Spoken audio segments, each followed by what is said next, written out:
Welcome to the Maritime Executives podcast series, In the Know. I'm Tony Munoz, Editor-in-Chief. Our Executive Corner podcast will provide conversations with top executives concerning events and issues that are shaping our industry today. We will also bring you up to speed with the latest news and editorials covered by the Maritime Executive. Welcome to the Maritime Executive Magazine podcast series, In the Know. I'm Paul Benecki.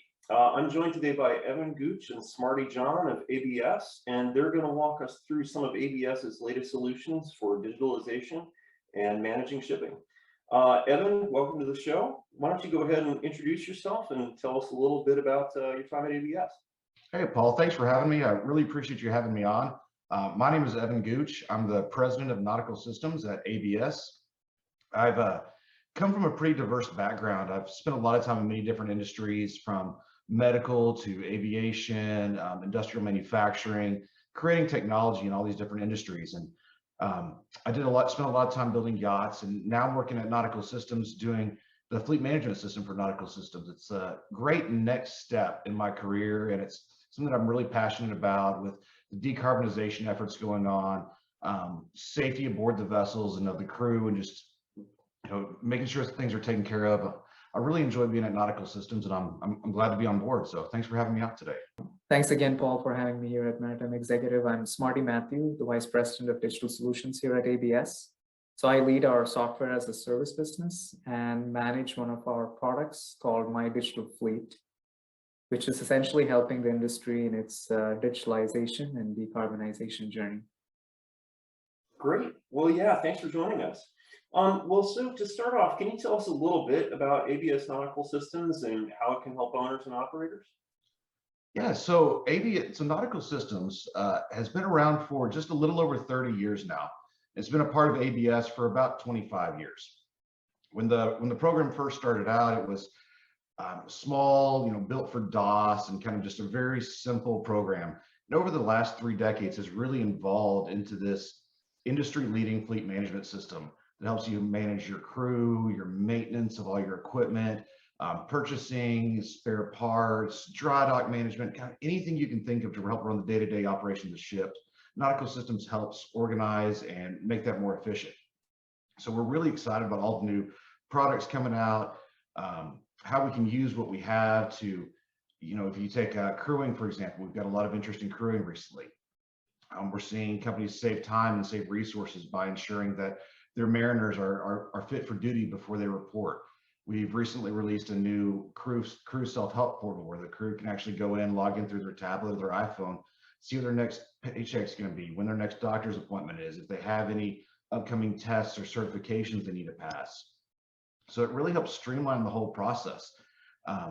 We also streamline the spare parts, for example, is another one where we partner with a great company that helps us utilize spare parts better and prevents having maintenance issues when you're out at sea, to make sure that you have all the equipment on board to fix anything that goes down. And so what we're trying to do is just really help maximize the efficiency, reduce costs, reduce emissions, and just make life easier for the owners, the charterers, and the mariners alike.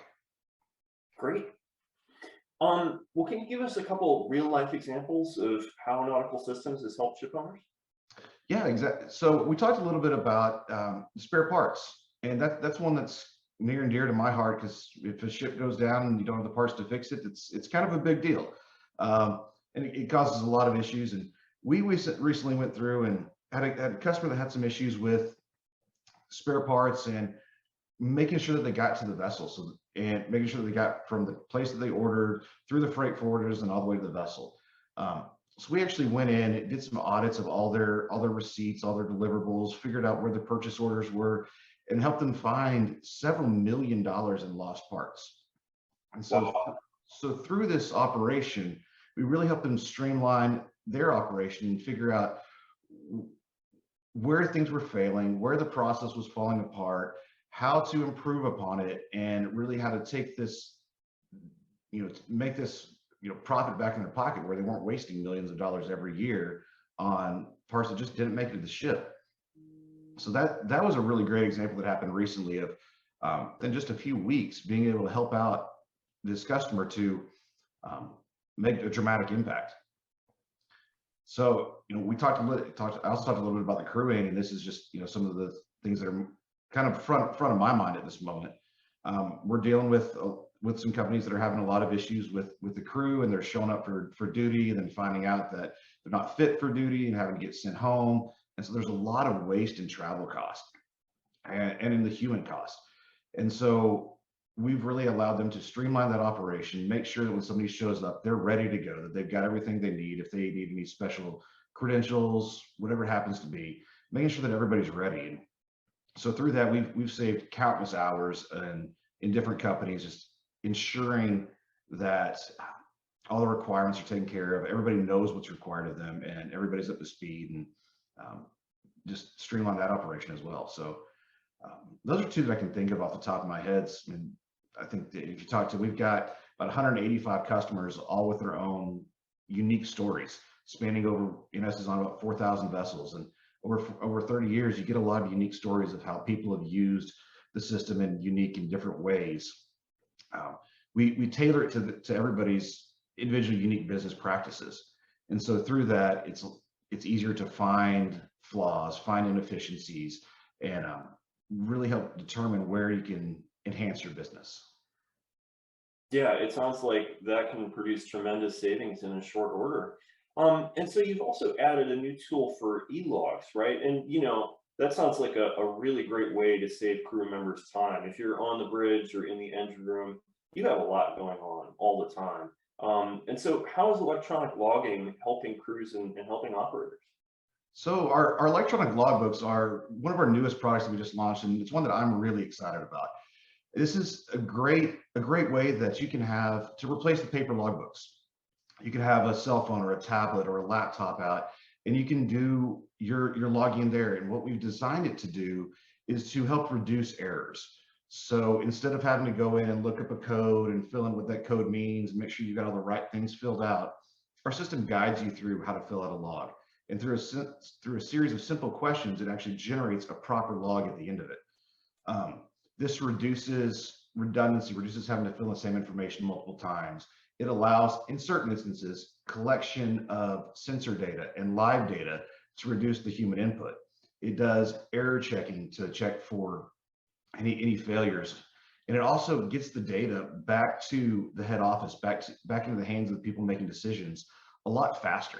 It's as soon as the system replicates, the head office can see it and make decisions, communicate out if anything needs to happen, if anything needs to change, and really just gets the information into the proper hands. And so it's a great tool that we've designed, and it's a good entry point for anybody that's unsure of where to start their digital journey. E-logs is a great example of a great place to start. It replaces the paper logbooks. It's basically cost neutral to our customer in terms of the cost of buying paper logbooks and getting them out to the vessels. And it's just a simple thing that we can do in the marine field to start the digitalization journey or enhance the digitalization journey that a lot of us are already on. So I'm really excited about e-logs and what it can do in the industry, and we look forward to getting that out there even more than it is today. Great. I can also imagine that this might help with questions of logbook integrity, with assuring regulators that the crew has filled it out accurately and that there's multiple copies. Is that the case that your ship owner clients find it helpful for that as well? Yeah, it definitely increases accuracy, and it increases the integrity of the data. Once it's signed, that record cannot be altered, and it makes sure that what's put into those logbooks is accurate, efficient, and proper. Great. Well, can you tell us a little bit in detail about My Digital Fleet and how it helps owners and operators? Yeah. So My Digital Fleet starts by being able to take in a number of different data sources. It starts connecting with your vessel, takes in information, think of like fuel sensor information, your engine sensors, so you can track your fuel consumptions, your engine performance. It looks at some third-party data sources, which helps you connect with where your vessel's at any given point of time, what kind of weather conditions is the vessel experiencing, and then ties all of this information together with some commercial aspects that you may be using from your shoreside systems to bring in some metrics around how you're performing. So essentially, it tracks your health of a vessel from a structural and machinery standpoint, as well as from a cyber perspective. And it also helps you look at your performance in terms of, are you meeting certain thresholds for your fuel consumption? Are you keeping up with your charter party requirements in terms of speed that you need to maintain? Are you arriving in the right time windows? And what adjustments would you have to make to your vessel operations to be able to meet those commitments?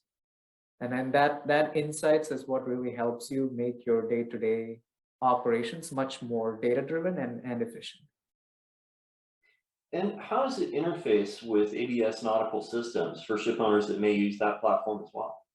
Yeah, so a good question. So ABS Nautical Systems, think of it as the shipboard, the system that travels with the vessel. So all the data that we are talking about in terms of fuel consumptions, in terms of your engine performance, in terms of all the activities that the crew is performing on board the vessel. And it is a fleet management, it's like an ERP system. So every activity that's being done by the crew is really logged in there, whether it's from a health and safety standpoint, from a compliance standpoint, from a voyage standpoint. So all of that data is the rich data set that you want to use to be able to drive your analytics. So it sort of becomes your baseline data that you take. And then my digital fleet does a certain level of analytics to improve the quality of that data. You may be filling in certain things that are not there, removing certain duplicates that may be coming in, correlating that to what was expected versus what was reported. Sometimes, manual errors do happen when you report out in certain systems. So you try and improve that, enrich that data, and then you run it through certain algorithms that we have developed that are proprietary. And those algorithms then start giving you those insights on, are we seeing any patterns or trends in your fuel consumption? Are we seeing any potential chances of equipment failure down the road in certain cases when you look at certain sensors? Are we staying within certain voyage performance parameters that you have defined? So those kind of things. So that's how the My Digital Fleet system and ABS Nautical Systems kind of works together hand in hand, using that data from the ships. Great. And so these algorithms help to spot patterns, right? Patterns in fuel consumption, patterns in machinery health. Can you tell us a little bit about how they work and how that benefits operations? Yeah, so if you think about the decarbonization journey that the industry is going through now, there are a few things that you want to be able to understand. So this is about looking at each of your main consumers. How do they actually consume fuel in a way that you can relate it to your operating profile? Because a lot of times when we think about consumption of fuel, it's something that is related to weather. It is related to the performance, the vessel performance. You may have hull fouling or propeller fouling that may be driving some of this higher level of fuel consumption. So we have a vessel performance model. We have certain fuel consumption anomaly detection models. So all of these kind of work together to kind of understand what is happening on each consumer. And this may vary from your main engine to your auxiliary engine to your generators to your boilers. And depending on whether you're at port or at sea, there are certain expectations in terms of how this should work. And also on vessel types. So there are a number of different parameters and constraints that need to be really modeled into this algorithm. And once you have that, and you have the wealth of the ABS fleet, in which we have a large number of vessels in both the ABS Nautical Systems program, we have about 3,000 plus vessels there, and we have a large number of clients on the My Digital Fleet program. So when you get that baseline data, you're able to benchmark what these vessels are at and what you should be expecting to see, and what would be the predicted response in terms of fuel consumption. And then obviously the fuel consumption, you take it a step further. It's really about your carbon footprint, because then you can start saying, okay, if I burn this much of fuel, I'm going to emit this much of carbon or SOx or NOx or any particulate matter. And how do I kind of backtrack from knowing what my targets are for my carbon reduction to what my fuel consumption should be. And then from there, it gives you recommendations. Okay, if my fuel consumption should be at this level to meet a certain, let's say, carbon intensity indicator target, then what speed should I be underway throughout my voyage? So it gets you to that granular level of saying, master, our recommendation is you take a vessel at 14 knots in this weather. We are seeing these specific conditions around it, and then optimizes that voyage. So you max maximize your chances of being, the lowest consumption levels, lowest carbon footprint levels, and obviously there's a cost factor too that comes in that you can save in some of your operating expenses. So it sounds like it can take a lot of the guesswork about decarbonization out of operations for the ship owner and give them a solid idea of where they need to go. 100%, and that's one of the biggest things. That's the most important thing, Paul, is like the visibility part of it, right? Because you have these ambitious targets that are for 2030 and 2050, and then there comes to the more practical challenges. Okay, what is the carbon intensity values for my current vessel? How does it relate to my fleet? If as a company I have a ESG program that's saying that I want to reduce my footprint by so much, what does that mean in terms of my day-to-day operations? Like, it makes all of these higher level goals a bit more tangible by giving you very specific things you can do in your operations and in real time actually monitor the impact of all these changes to your KPIs, both at a vessel and fleet level. And that's a really powerful thing to have, because it kind of takes away, like you said, exactly all the guesswork that you have to do, and then you don't have to know what the impact is at the end of the year and then report it out to regulatory bodies. I mean, you know it every day, every minute that you're underway in a voyage, what's happening. Sounds great. And so can you share any success stories about how My Digital Fleet has helped specific ship owners, and of course, without naming names? For sure, yeah. So we have some NDAs in place. I'll not name any of the companies as such, but we have a number of different use cases that My Digital Fleet is solving. So I'll start with one of the first clients that we onboarded onto the program was trying to understand a bit more about how much of fuel they were consuming for a specific tanker. And that was operating in certain ports in the US region, and how much of emissions those vessels were actually having, and what options or recommendations could we provide to sort of optimize that footprint that they have in those regions. Again, these ports were having fairly strict regulations and were kind of rewarding people who were being more greener. So the idea was to be able to get greater visibility into their emission profile and give some recommendations that can help them optimize that. So the starting point for that was really connecting to their sensors. So these vessels were fully censored. We had the Kongsberg Vessel Insight, from which we were able to pull the data in. And using that data, we were able to analyze and see what the emission profile was at different operating conditions for that specific vessel. And then we were also able to come back with some recommendations when this vessel was at port. Instead of going on, a two boiler configuration, switch over to a single boiler configuration when the power reaches a certain point. Like, there's a certain threshold at which you can do a switchover. Same thing with your generators that you were applying in the port. So when you started doing that, you can already see that your fuel consumptions have lowered. Your carbon footprint has started reducing at that point. And then we did a couple of trials with the different vessels in this fleet operating at different, let's say, ports and general weather conditions around there. And we were able to come up with very practical guidance to the masters to say, when you see these conditions, it's fairly binary, try and switch over unless there's a safety hazard or any other concern that you have. You can switch over to certain lower level of consumption, and that started reducing the footprint. And we were able to produce some reports that actually showed how they were reducing their footprint and what they were doing to optimize their consumption. And that really helped them reward and get some extra credits, let's say, in terms of being able to trade more freely in those ports. And that now translates into a lot of the other regions where you're seeing the same carbon accounting being done, and we're moving into more of the trading schemes that are being done in the European side. So and in a lot in Asia as well. So this is an example of a case study where you really look at a practical problem and come up with ways in which you can help a client reduce that carbon footprint and thereby get some benefits from it for being a better citizen. Great. I'm glad you mentioned that you guys have a partnership with Kongsberg. I was going to ask, say a ship owner doesn't maybe have advanced sensors, advanced data interfaces aboard their ship already. Is there a way that they can work with you and with a third-party partner to get that system up and running. Yeah, for sure. And just to start with, I would say that what our goal really has been as My Digital Fleet, as Nautical Systems, is really to be able to meet our clients where they are at.